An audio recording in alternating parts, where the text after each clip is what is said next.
First thou shalt take out the holy pin, then thou shalt count to 3, no more, no less. 4 thou shalt not count, then count thou 2, expecting thou then proceed to 3. 5 is right out. Once the number 3, being the third number, be reached, then lobest thou thy holy hand grenade of Antioch towards the nice guys on business. Go from where you are now to where you could be. Get expert tips to grow your business, to be more productive and more efficient, whether you're trying to build influence, grow your community, or make it rain. Best-selling author of Nice Guys Finish First, Doug Sandler, can lead the way. The Nice Guys on Business is produced by Turnkey Podcast Productions.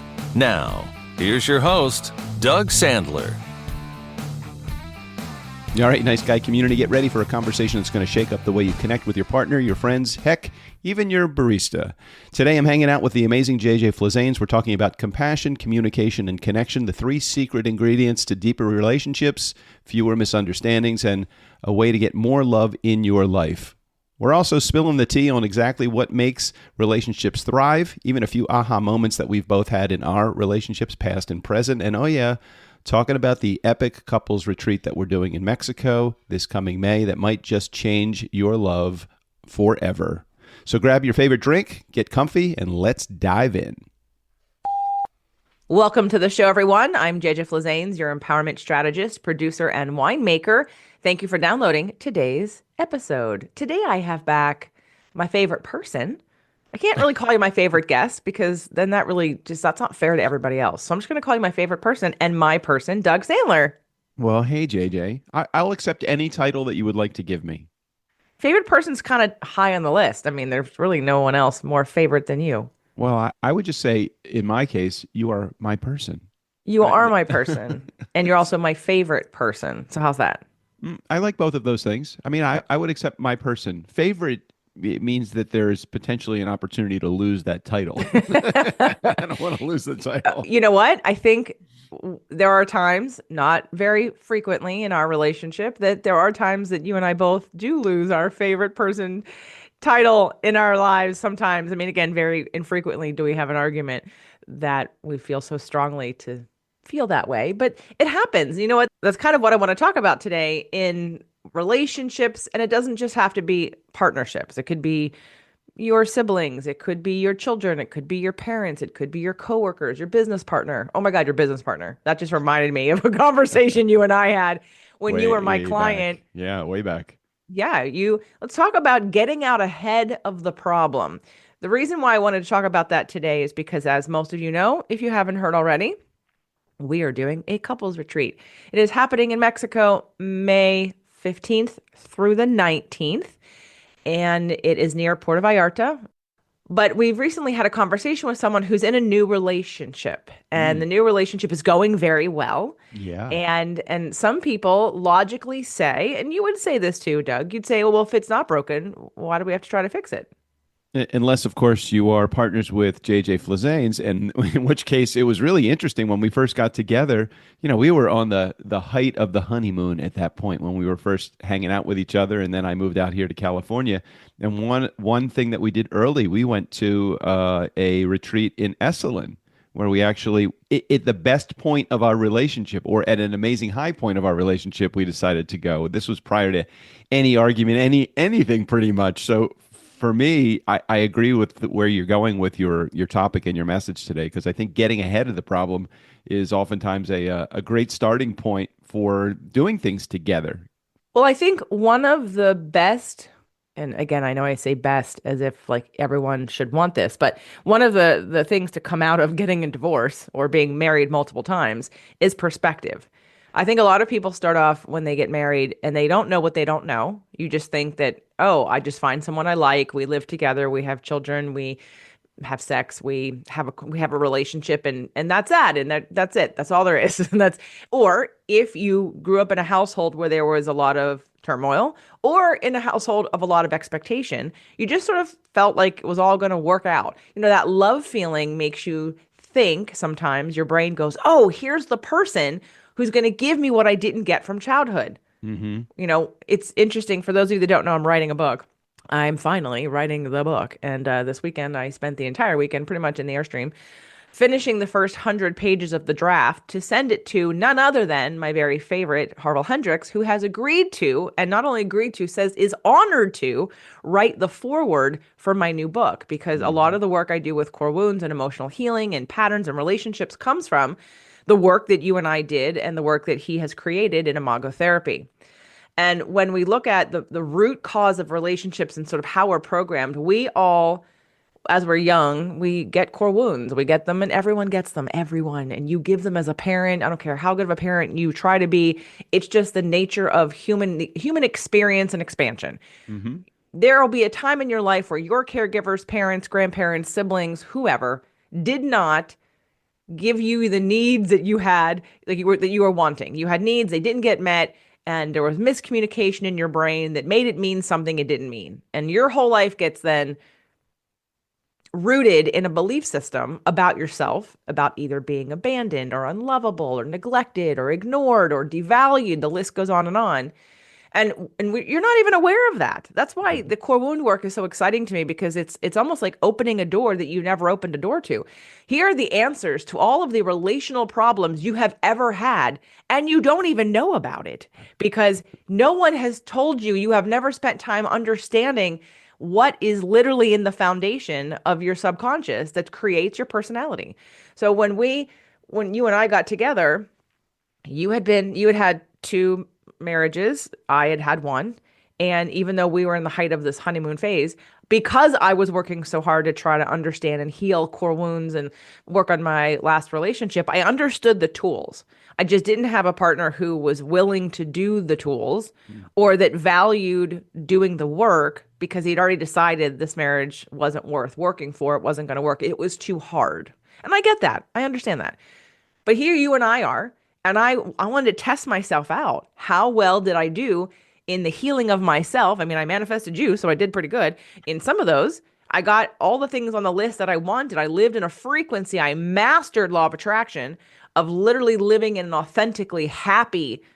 I mean, I was happy. I was a happy person in a marriage where I wasn't getting anything. And he wasn't either, to be fair. I'm not I'm not saying I was the victim. I wasn't. We were both co-creating the space together, and neither one of us was getting what we wanted. And we didn't know how to get it. And I didn't know how to evoke him being interested in that. So I understood the core wound patterns that if you don't heal it within a relationship, it will show up again. 100% it'll show up again. Because you have to be different in the same situation. You have to be able to see the clues. It's like a scavenger hunt. You need to know what the clues are to the problem, to the wound. So you and I were going strong. Everything is great. And then I don't know how many months in, we were taking a walk down the street, and I remember our feelings started to show where some of the same conversations I was having in my last relationship were showing up in ours. And I could see they weren't a huge problem because, we're different people. But I thought, oh my God, there it is. There it is again. He's interpreting something I'm saying to mean something I don't mean. Oh my God, I'm interpreting something he's saying to mean something he doesn't mean. My feelings are kind of all twirly. Your feelings are kind of twirly. We can get over it quite quickly because we're choosing to, but I don't want this to sabotage our relationship. So I said to Doug, hey, I want to nip this in the bud. I have some tools. We're going to use them, but then I'd like to go immerse ourselves in these tools so we can really understand how to get ahead of any problem that's going to come down our path and have the right tools to fix it, because I would like this relationship to last. I'm with you 100%. All right. Well, when I said that, how did you feel about it? I know you agreed to do it, but did you have resistance to doing it? Were you all in because of what had happened in the last relationship? I think I was all in for a couple reasons. One, I knew it was work that you were already doing, and this was work that you had already started. So I don't think you were taking a dart and throwing it up at a board and saying, okay, let's try this. I think that you knew through your experience that this was a tool or tools that were going to be effective. And then I thought, hey, look, the only common denominator in every failed relationship that I have been in is me. So I had to realize that it wasn't my partner only. I played I was a valuable contributor to every failed relationship I've ever had. So what would be the harm? it's not like you're going to expose something that hasn't already been exposed. You just don't know how to deal with it. I didn't know how to deal with it. You did, or at least we were learning together. So for me, I was an all-in kind of person. Did I have any resistance? Only my inner core resisted, because my core would be like, why would you change? Why you're comfortable here? Yeah, you're miserable here, but you're comfortable here. Misery is a state that people sometimes don't know how to get out of, so they just stay there, because it's better to deal with the devil you know than the devil that you don't. So I was all in. You did have some resistance about paying money, though. Let's be honest. Anything that Well, costs money, you have to take a step back and go, do I need to spend that correct, money? correct. And at that point in my life, that was something that I brought through, not just from my past marriages, but that's something I brought through from childhood. You know, my mom and her scarcity, and single mom raising two kids in an apartment, always looking for where the next paycheck is coming from. That there was a lot to overcome there. That was outside of the relationship. But yes, there was some money scarcity, and that's to a degree that's still a wound or a flaw that I'm dealing with right now, but not to the degree that I dealt with it before. All right. So in retrospect, was it worth going to Esalen to do getting the love that you want? Yeah, absolutely. And all of the tools that and even the tools that are free, the ones that you have provided and shared with me and instruct. Yeah, it's all been a wonderful learning experience. Money or no money, it's all been a wonderful learning experience. You know, the most important aspects of our lives, money, relationships, and emotions, do not get taught in school. No one Mhm. teaches you how to make money. No one teaches you about emotion. And no one teaches you except by watching and modeling. No one teaches you how to have relationships or communication. That is like, they're like the cornerstone of what we do in our lives. Like we're here and money is energy and it's something that everybody wants more of most of the time. I mean, the majority of people. But, and then there's communication. Communication is a skill set, it's an understanding. And same thing with love relationships and wounds, like how we deal with our emotions. And none of that is a part of an education. And you'd think that that's, again, the cornerstone of what we should be teaching. And I hate to should everybody, but looking at how do we all be happier, part of in the book, and I'm actually attempting, hoping, allowing, stretching into selling this proposal to a publisher this time and working with an agent. And one of the things in the proposal I had to do for the book was to look at some data about, how many people, and it's increased, how many people go to therapy, more, how many people are on are on antidepressants, more, how many suicides are there, more. Why? Because our tools suck. Sorry, I think our tools suck. I think that we have more unhappy people than we ever have before because, again, we don't understand the basics of communication, emotion, and money. And again, we don't understand these wounds that everybody has about who we are and who we think we are that we're not even aware of in your subconscious. So back to these skill sets.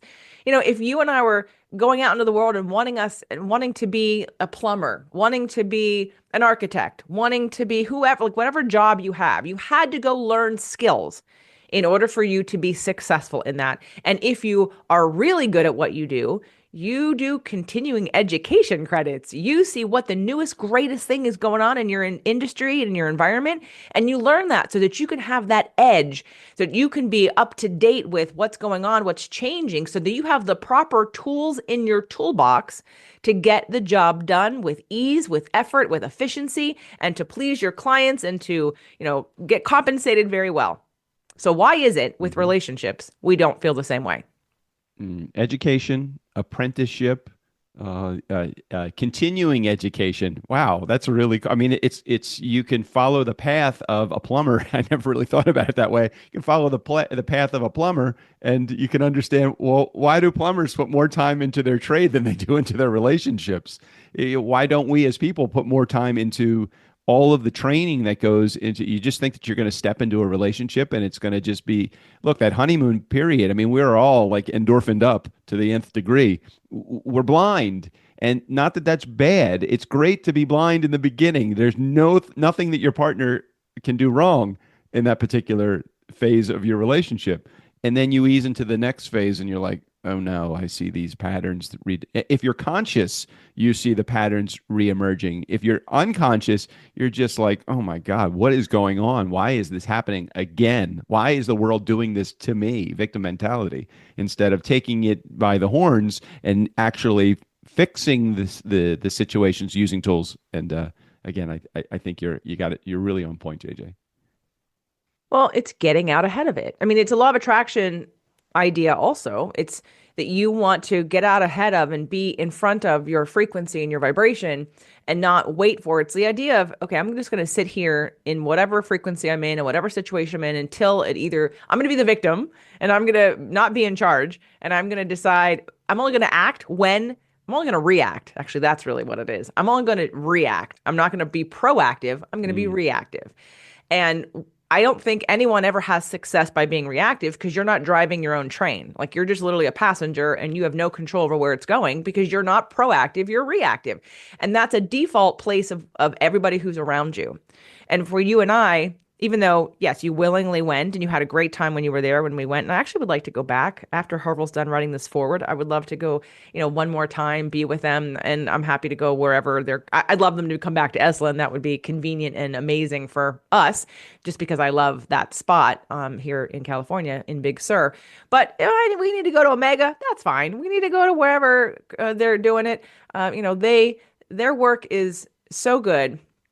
So important. And we even said it when we went in 2019, oh, we should do this every year. Now, we didn't really mean do this every year, but the idea of taking a break to go get some continuing education and to reevaluate what's going on in your marriage. So for those of you that are new, you're in new relationships and things are going well, but you've both had divorces, or maybe you've never been married before, and you want to check in with, well, what skill sets do we have when something goes wrong? Because I promise something at some point will be a trigger for one of you. It is inescapable.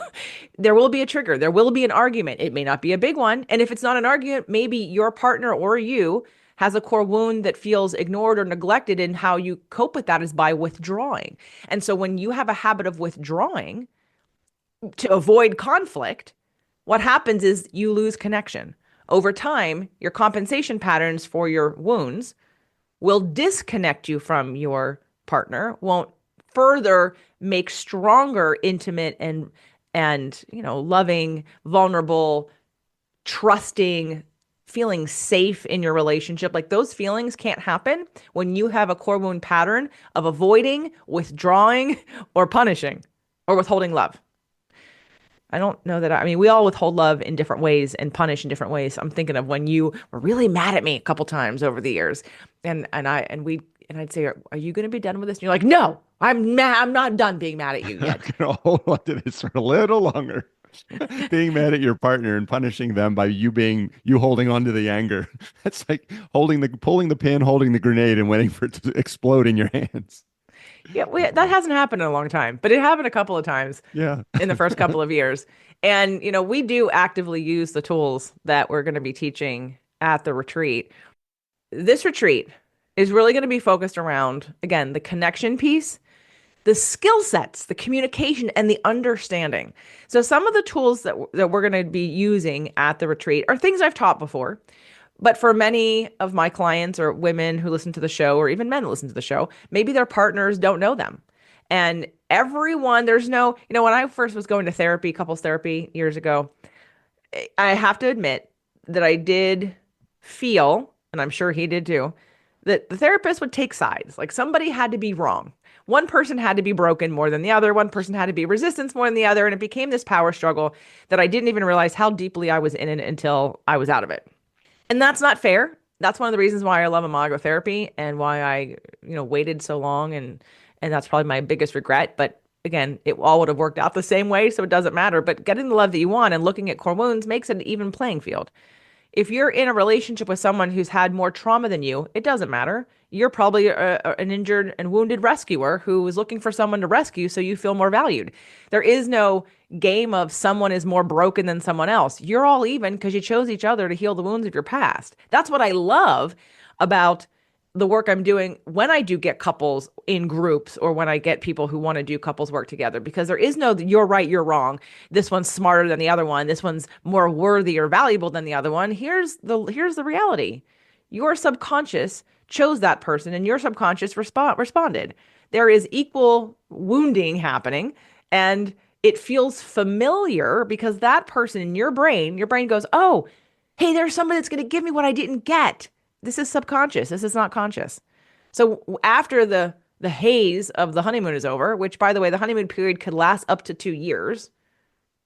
Once the honeymoon phase is over, then you start to sink into habits and patterns of who you have been your entire life and who your parents modeled for you and who your relationships created in you. So getting out ahead of it is about taking time to say, this is important to me. And it's important to me enough to get out ahead of it. It's like investing. Right? You take very good care of your money and are very attentive to the money because you understand that the more time and care you put into it now, the more you're planning for the future in positive ways, the better future you're going to have.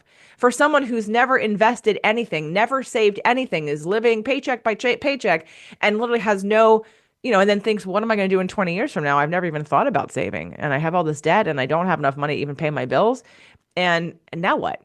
Well, that person might have a harder time. They may not, but the energy of it, the attraction of it is I put energy into things that are important to me.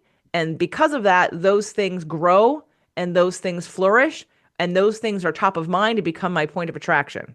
If I ignore them, hoping that they'll just work out, the likelihood is that I don't have the skill sets or tools to handle when something goes wrong. I think about a very, very brief conversation we had, and I will not mention this person's name, but this is a conversation that we had involved in a brand new relationship. And the comment was, the partner said to your client, "We're okay, aren't we?"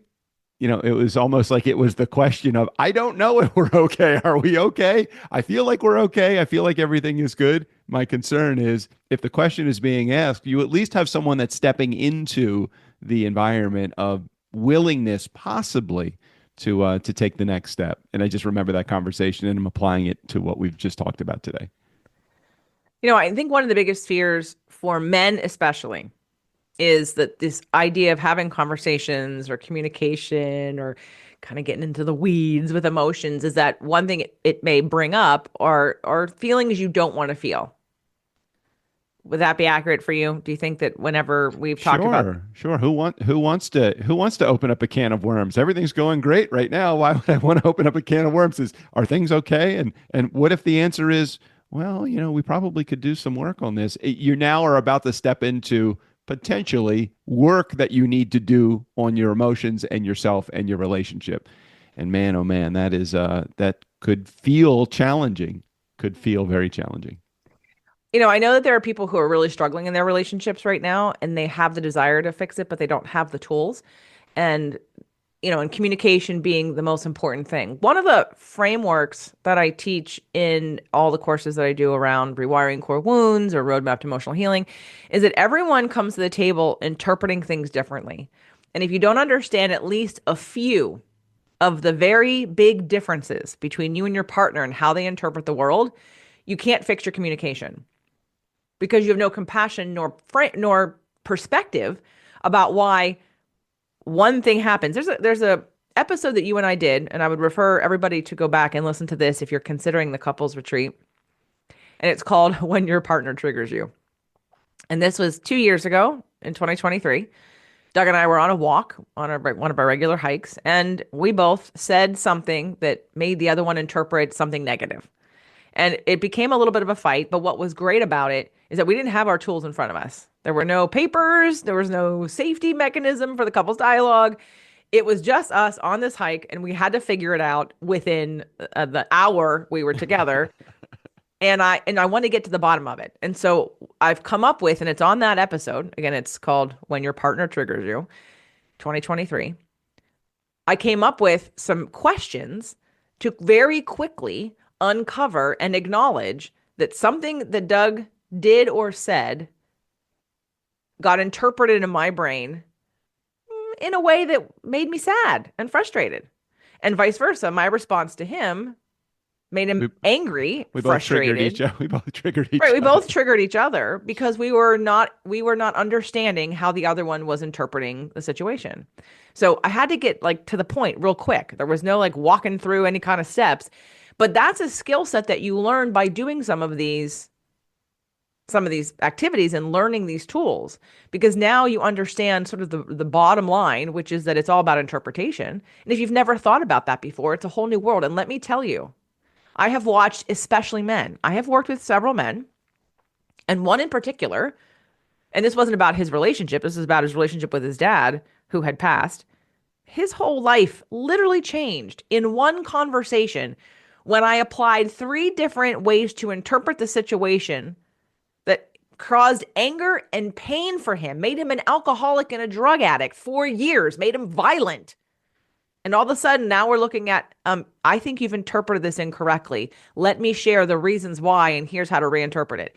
And for the first time in 30 years, the man felt love from his father, looked at his past differently, and all of that anger went away because he was understanding it differently.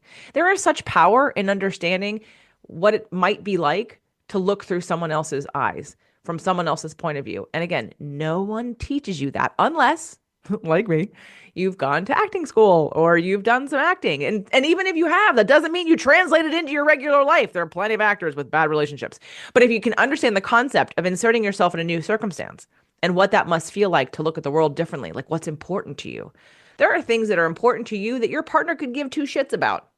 And if one day what's important to them clashes what's important to you, there's going to be a conflict unless you can understand and take a step back and understand the dynamic of what's happening.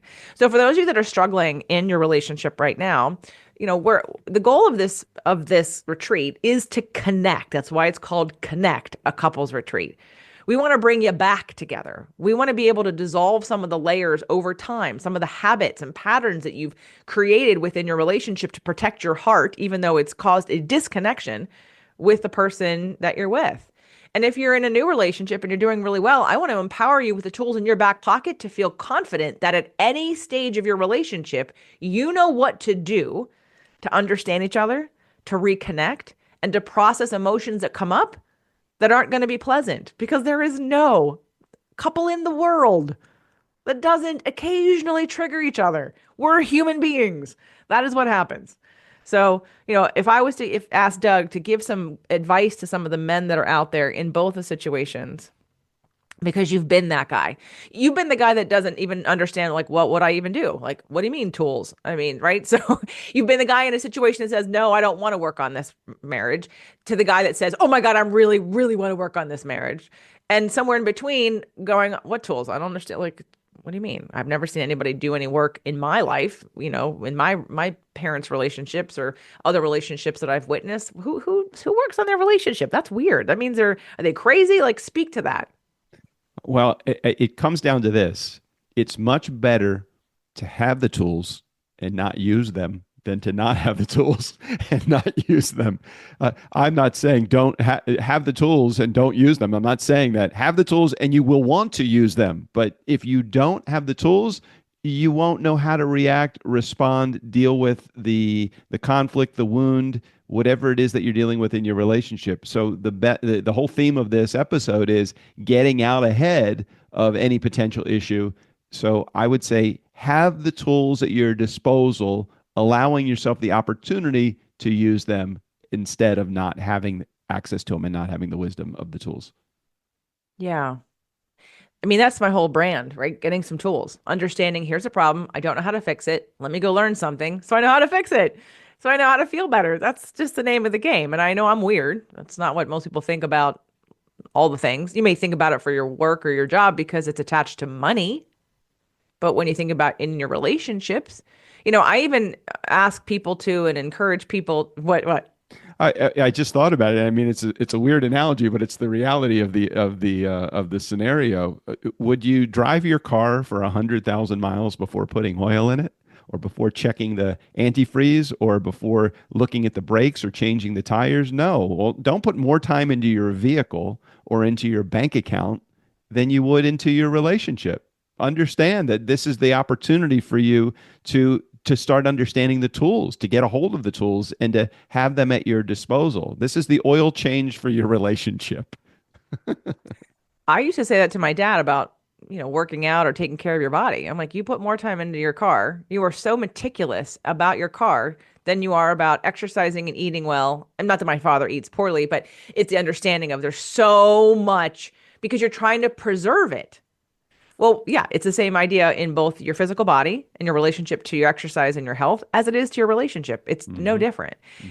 But yeah, there's that switch in a man's brain that says, no, that's too vulnerable. That's too scary. I don't want to go there. I don't want to feel vulnerable. I don't want to feel uncomfortable. So there's no attachment to feeling uncomfortable when you're looking at your car, right? Unless we're talking about spending more money. Okay, then maybe you're slightly uncomfortable or a little bit pissed off that you have to put some more money into it, but you understand the reason for it. And the problem with avoiding doing work on your relationship means your relationship is literally not going to get any better. I have known people who have played the roles, who have been out of integrity and lied, whether they're cheating or not, doesn't matter. But all of a sudden one day wake up and it happens later in life because as you mature in your queendom or kingdom, you get to 50 and you say, or 60 and you say, I'm done. I'm done living my life for someone else. It's time for me to do what I want to do. It's my turn. Well, the problem with saying it's my turn after years and years of pretending like you're invested in that you're actually happy is that everyone around you goes into PTSD shock because you just leave a marriage because you weren't honest. You weren't honest because you played the role. You avoided the conflict.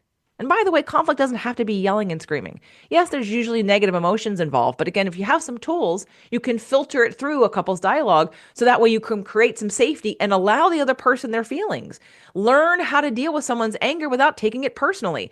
Learn how to hear differently so you can hear the pain, the fear and the sadness under someone's anger and not get so triggered by the anger piece or by their victim mentality, whatever it is, and vice versa. Being able to take responsibility for you and for your stuff. So, and this applies to all aspects of life, getting out ahead of the problem. So whether you're in a couple or not, and, thinking about your health, thinking about your money, thinking about your own dating life and relationships and goals. If you're not in a relationship right now and you're thinking, well, I would like to be one. Well, what kind of work have you done on yourself to better yourself in a way to get a better kind of relationship? Because we attract where we are, not where we want. You have to become what you want first in order to get it, which is why, again, I knew I had definitely succeeded in some of the work in law of attraction because I manifested Doug. And I was like, oh, you were all the things on this list. And the universe is like, yeah, this guy's going to get you all the things you want. He's in the frequency of where you want to be. And no offense to you, as you know, I'm like, yeah, but I don't want a new person. I'm trying to get it from an old person. And the universe is like, you're not going to get it from the old person. I was like, okay, but I wasn't expecting this pivot here. Universe, it doesn't matter. At the end of the day, it's about your frequency and what you want.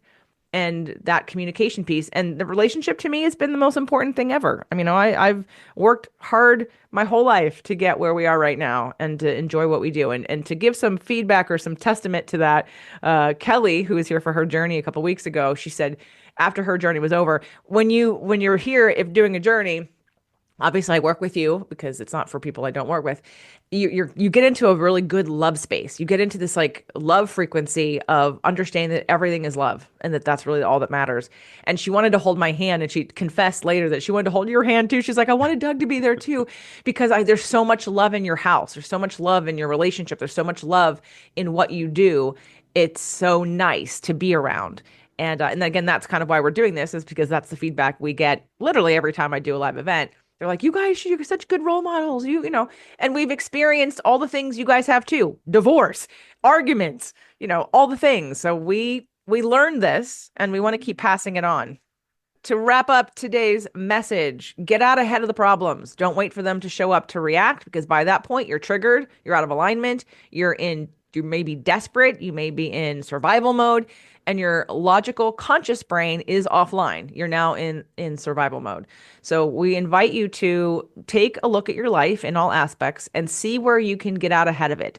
That's going to also be vibrationally, and I'll be announcing, probably next month, a couple other things you can get involved in, from the next 14-day manifestation challenge to my next live event.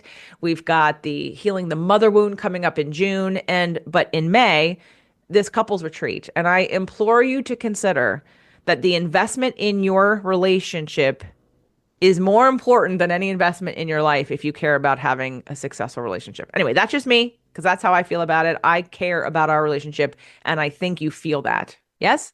Oh, you're talking to me. I thought you were talking to your audience. Yes, of course, I know you care about our relationship. And yes, this is a great investment in us, and it's a great investment in you as a person. And I feel the same way about our relationship, and I feel the same way about me. jjflizanes.com/couples retreat. It's just an application. It does not cost you anything to apply. We get on a call to see if it's a fit, and then we'll give you the information to see if you'd like to join us. There's about 4 spots left. So jjflizanes.com/couples retreat. Check the show notes for the link. And I am wishing all of you nothing but success, love, connection, to be seen and heard and understood, and feel safe and free and love in your relationships always, all of them. I love you. I love you too. Bye, everybody. For the Nice Guys on Business, I'm Steve O'Brien. I've done opens and closes for these bozos for 400 plus episodes. I've moved, I've had plastic surgery, I keep renewing the restraining order, but nothing has worked. They keep on finding me.